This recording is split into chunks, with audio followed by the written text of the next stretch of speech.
In case I fall asleep, somebody throw something at me, aim at the head. I am jet lagged as hell. Had only 2 hours of sleep last night and only 2 hours of sleep tonight, or yesterday.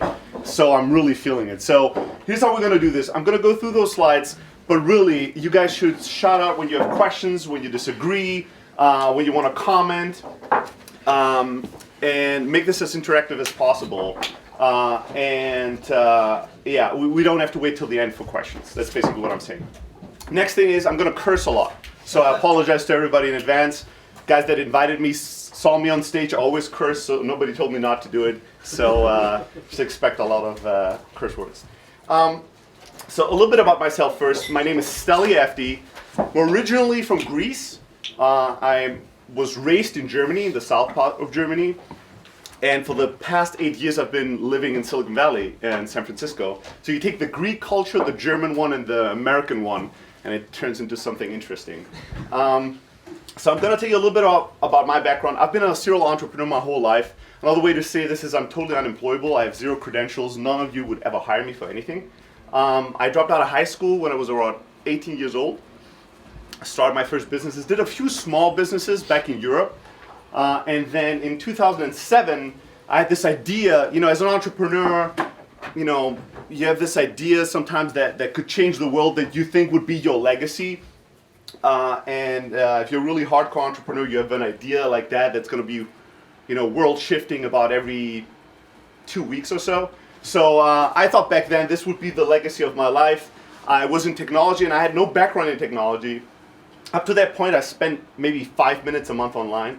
I got my first computer, which was a laptop, when I was 22. So knowing nothing about technology and having nobody in my network that did, I decided best course of action was to buy a one-way ticket, sell everything I had, and fly to San Francisco. And it turned out to be a pretty good decision. My only goal was really to be the stupidest person in the room, and for 8 years I've accomplished that mission every single day. The first startup that was supposed to change the world finally failed. Took me another 2 years to realize that. So I was kind of a living zombie startup founder. And then I did something else that I want to share with you guys. So in 2011, and this kind of relates to fintech, that's why I'm even bringing it up. I've never had this on a slide deck in a long time. This is a company called SwipeGood. That's how we started in 2011. I have 2 co-founders, Thomas and Anthony. Thomas is Swiss. Anthony is actually really American, from the real America, so the heartland. Yeah, not almost. So we're like one third American, 2/3 European. And the first idea that we had was a simple idea. It was a company called SwipeGood, or the product was called SwipeGood. And what it was we allowed people to go online, put in a debit or a credit card, and then every time you made a purchase, we would round up that purchase and take that change and give it to your favorite charity or cause. Bank of America has a Keep the Change program in the US, which is basically the same mechanism, but it goes to your savings account versus going to a cause or charity. And they're making over $10 billion a year in those transactions onto saving accounts. So we wanted to do something similar at larger scale, because we would include all banks. But instead of giving it to your saving account, we would actually want to give it to a charity or nonprofit. And the mechanics were really simple. Average roundup amount would be about $20 per month per consumer in the US. Those were the numbers that we were seeing through our users. We would take a 5% cut. That's $1 per user per month. And we would basically introduce the nonprofit and charity world with something they've never had before, which is recurring revenue, right? Not every 6 months you throw a huge party and you do all the money fundraising at one big event, and then you have to find a way to allocate all that money and then rinse and repeat. You have to do another big fundraising event. No, month by month, $20 per person. In a way that eliminated friction, so people didn't have to make a decision. How much do I want to give? What can I afford? I could always round up to the next dollar, like a few cents here or there. Even if you purchase something for hundreds of thousands of dollars, the roundup can, at a maximum, be 99 cents, right? So that's how we started. We got into a Y Combinator, which some of you might know, which is kind of a pretty prominent accelerator, if not the premier accelerator in the world. And went off to the races. Our growth was amazing until it wasn't. I won't bore you because that story alone would be an hour. But we had even people like Ashton Kutcher, who's pretty awesome in person, by the way. he was like, his charity was on SwipeGood. We met with him a couple of times. We had Oprah's team on there with a lot of celebrities. We had tons and tons of nonprofits on this. We got press, crazy press. Our growth was like off the hook until we raised a few million, and the timing was perfect. Just a few months afterwards, our growth curve started flattening out because our initial distribution channel didn't work out. I'm not going to tell you why unless somebody really wants to know. So, just something very small. We implemented and tried all kinds of different ways, and eventually we arrived at the idea of actually focusing on the B2B market and go to corporations, have them sign up with their credit cards, have them promote it, and match their employee cards and do acquisition that way. And around that time, we started thinking about the challenge of the startups to actually do distribution, especially in the B2B world, and the challenge of actually building and creating a sales force to do so. So we thought, why isn't there an Amazon AWS for sales? Why isn't there a place where, as a startup founder, can just go in, there's a million salespeople, a salesperson that equates to a server, and I can just say, I want 10 of them, and they should call these kind of people. I want to have all the recordings of the call and all the real-time analytics. If it works, I want to scale up, and if it doesn't, I want to scale down. And then we realized that doesn't exist because it's fucking hard, right? And we're pretty fucking amazingly hard to do. And we thought, yeah, that's kind of a lame excuse not to do it. If nobody's done it, let's just do it ourselves. So that's what we did. We started a company. Well, basically it was the same company, but we started a product or service called Elastic Sales. And what we did, basically, instead of wasting any time researching the market and creating PowerPoint presentation or a website or a logo or find a name, what we did is on a Tuesday morning we decided, all right, let's just fucking do this. Let's try it out. What we did is we spent Tuesday scraping some lists of Crunchbase, Series A companies in the B2B space that we didn't know. Our founder network was pretty extensive in the US. So we're like, we don't want the world to know yet. Still, we're SwipeGood, right? We're getting press and all this. We don't want the world to know that this model is failing yet. And we don't want the world to know that we're experimenting with new things. So let's just cold call a bunch of technology companies with more than 10 million in the bank that sell to enterprise clients and that we don't know. We'll use fake names and we'll pitch them on the service. And let's have the market educate us why this is not going to work, right? Let's find out. We'll just throw something at them and see what people say. And we did this for about 2 weeks. The idea was we'll do it for a month. If we get one customer, we might want to actually do this. And we did this for 2 weeks and had 7 companies that wanted to pay us money. And our scalable sales force were like myself and one other guy. So we're like, well, there's this beta program and it's very exclusive. And you can only reserve your spot till this time. And once we have 2 spots reserved, everybody else has to wait. And we're only going to give you 1 salesperson to do a pilot with to test this. So, that was, and then what we basically did is we took 2 of the most random ones and we said, let's just start with those guys and see if we can actually deliver what we promised. So we ended up working with over 200 venture-backed startups in Silicon Valley alone. We worked with some international startups, usually when they wanted to enter the US market. And what we did from day one is basically we started developing an internal piece of software called Close.io. You can find it, it's public now. And we have, crazy enough, with a lot of European customers. So we started, because 2 of the 3 co-founders, I'm non-technical, the other 2 guys are technical, because of our bias towards building product and our hate for sales software that's out there, we're like, let's just fucking do something ourselves. I'm not going to use Salesforce for 10 hours a day. I'm not going to use any other CRM off the shelf for 10 hours a day. So let's just build something ourselves. And we started doing that, and we called it our secret sauce. And that's how we were recruiting salespeople, how we were retaining them.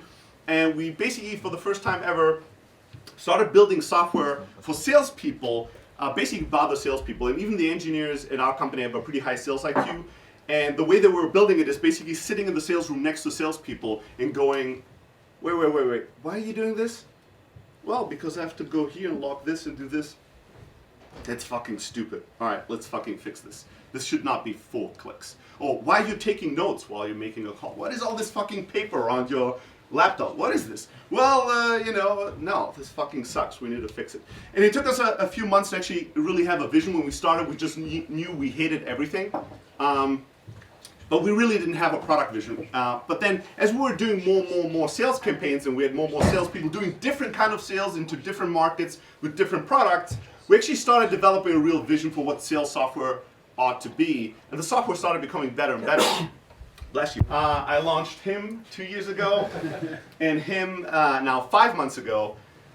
I'm actually the non-technical founder here, so my wife actually launched them, but I was doing the business development and the marketing for it. There's no real reason other than I love my children, so I show them off whenever I can.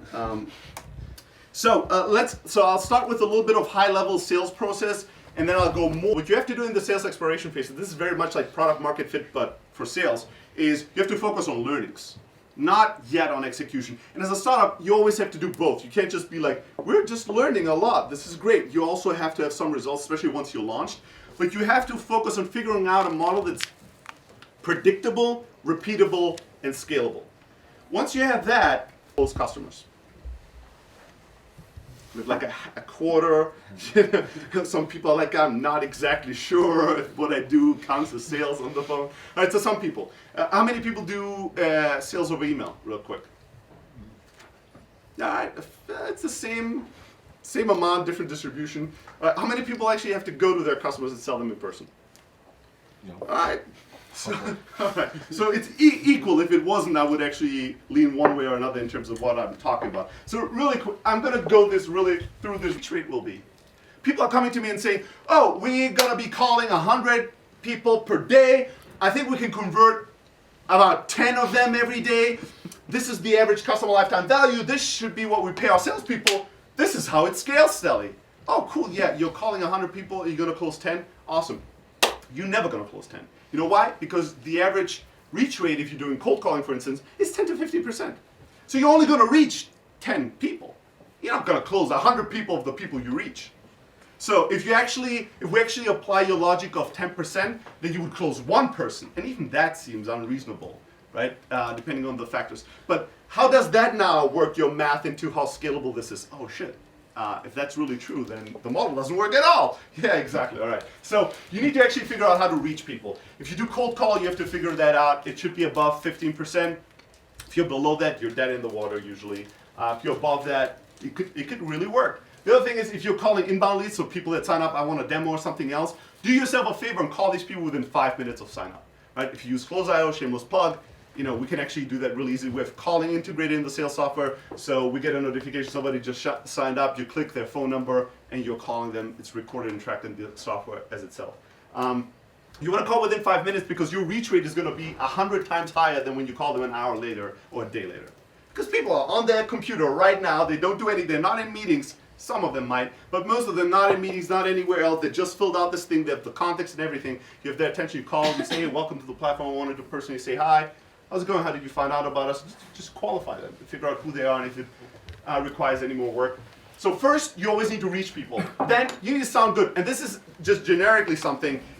It was great. It was great chatting with you. And, let me know if you have any more questions. And then they hang up and then they're like, hope he's going to become. I'm really confident this guy's going to be a customer. He loved it. How about asking the person if they want to buy as a crazy idea? How about embracing the no? So what if they say no? It's a good thing. Ask them even before you make a presentation, before I present anything, do you want to be a customer of ours? No.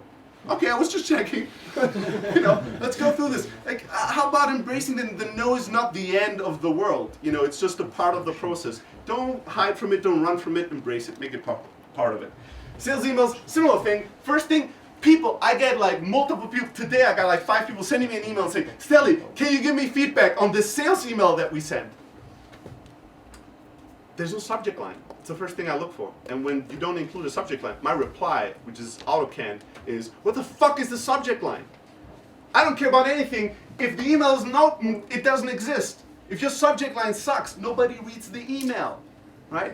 Like if you're doing really well, your open rates are gonna be like what? 30%, 40%, if you're like at the top of the mountain of open rates. If you're doing cold email, you might just have like a 10, 20% open rate. That means out of 100 emails you sent, only 20 will even open to have a chance to look at anything you've written. So you need to optimize on the open first. That's the top of the funnel, not on the whatever the content is. People think because the email has the most text, it surely is the most important thing. It's not. It's just like with ads and everything else. Optimize the subject line first. Then they have to read whatever you're writing them. Yeah? So what are your tips for optimizing the subject line? So don't make it sound like a marketing email. Here are 100 reasons why Close.io will change the life of all salespeople in the world.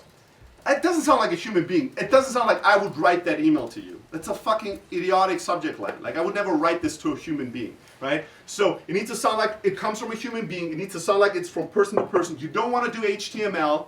Anything that suggests that this was sent to multiple people will drop your open and your conversion rates immediately. You know, interact, you seem interested in whatever I have to offer, we exchange business address, cards or whatever. I send you an email, hey, it was so great to meet you at this event, blah, blah, blah. I don't hear back from you.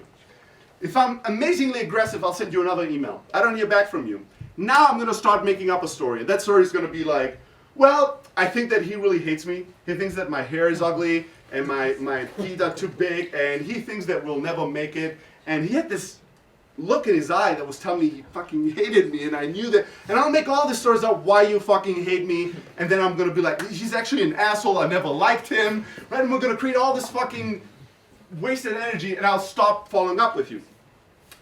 And that's where we're losing. That's where 90% of all deals are lost, is because you're not following up rigorously enough. Here's my simple follow-up strategy. When I meet with somebody and we have a positive interaction, I will follow up with you indefinitely. That means forever, until I get a result. Forever. I don't care about the result. Yes, no, I don't give a fuck. It doesn't matter. As a startup, all that matters is creating outcomes, creating results. I can deal with no's. No's is a result, is an outcome, cool. I can deal with a yes, obviously, that's a better outcome. What I can't deal with is the maybe or I don't know.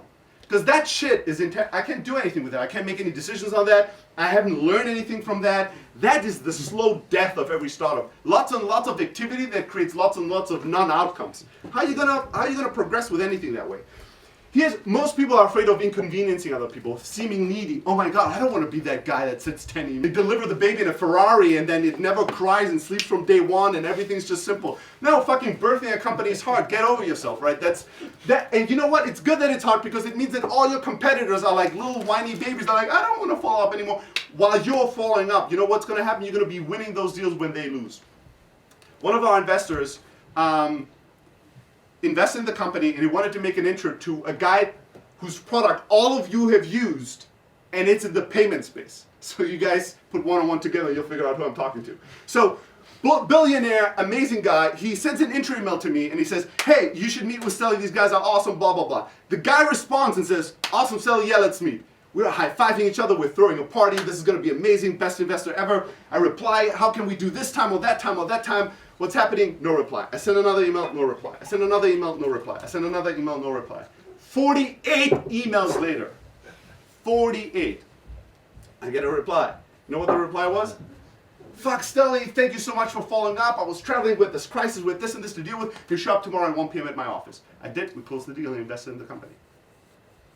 All the other people that were like, oh, he doesn't like us. Oh, what an asshole. He doesn't even respond to my email. Get over yourself. Like, all these people didn't even get a chance to present, right? So you want to follow up relentlessly. When somebody tells me no, I stop following up. Yes, large organizations, you're never selling to Coca-Cola or IBM or Deutsche Bank or whatever. You're always selling to a human being, to Bob, Mary, another human being. Just get over it. I did an interview with Gary Vaynerchuk, so some of you might know him. He's an awesome guy. You can look him up online if you don't know him. You should. And he went from like a fucking wine store, a liquor store at the corner, to making it a big wine business, and then now he has basically an ad agency, a social media ad agency that has 500 employees and is growing like crazy. It's going to be 1,000 employees by next year, and he multi-best-selling author and all that shit. And when I was talking to him, I was like, hey, Gary, how did you go from selling fucking wine to selling multi-million-dollar ad campaigns to high-level executives? What's the difference? It's like, there's no fucking difference. I always sell to Bob. I always sell to Mary. I always sell to people. People are people. They have needs. They have fears. They have emotions. You need to connect with them. I need to understand them. It doesn't matter if you buy wine or something else. It's always a human being on the other side. And when you're selling to large organizations, you need to understand that you're going to have to sell to lots of people. You might just have been seeing Bob, but Bob is not the only person involved. Bob's need, I'm really concerned about X, Y, and Z. I'm not sure if we can do this. Listen, the last 10 people that we did business with said the exact same thing, you know what, at the exact same time. So here's what usually happened next. We're going to do X, then Y and Z. That's going to eliminate most of the security issues. Then we're going to do this, and then we're going to get into business. Because you know what? This is going to be life-changing for you guys. We've established that this is the right fit, so let's go ahead. Let's go through all the steps we need to take. See, I have no doubt. I'm telling you, this is what's going to happen. And you know what? People love that. People love to deal with people that have clarity, that have strength. Oh, this guy seems to know what he's talking about. Let me just do what he says, right? So you want to have strength coming from a good place, coming from a loving place. This is the thing out of this talk. Write down 3 people that you wish you would have closed or had a meeting with or call or something, but you never heard back from them. Write down 3 names and then send them a fucking follow-up email today. The other thing is, there's a simple tool. If you don't use, you can use CloserOut for this, but if you don't want to do that, there's a tool called followup.cc. It's the simplest tool there is for follow-up. It's an amazing tool. All of you, you're crazy if you're not using it. Here's how it works. And other than them, they just became a customer yesterday of ours. But besides that, I've been recommending them for a long time. Here's what it happens. You sign up for followup.cc. You then import, it's $10 a month. You import the follow-up CC email addresses as context in your email thing, right? And then every time you send somebody an email, you can actually BCC, like 1 day at follow-up CC, or 1 week, or 1 month, or whatever you want the follow-up reminder to be. Here's the beauty of this. When the reminder hits, it actually hits in the thread. So what happens is, if we had like 3 emails, and then I BCC 3 weeks follow-up CC, I want a follow-up reminder after 3 weeks because this was the 3rd email I sent you. In 3 weeks, that email will pop up. And in the email thread, follow-up CC is like, hey, you wanted to be reminded. And what I can do is I can just go 1 email above and just email that guy again, or that gal. Or there's a little box that's snooze. There's like snooze for a day, a week, a month, or whatever. And that way you don't have to use any other tools, software. It's in your inbox. It happens beautifully in the email thread, right? To get some food. Thank you.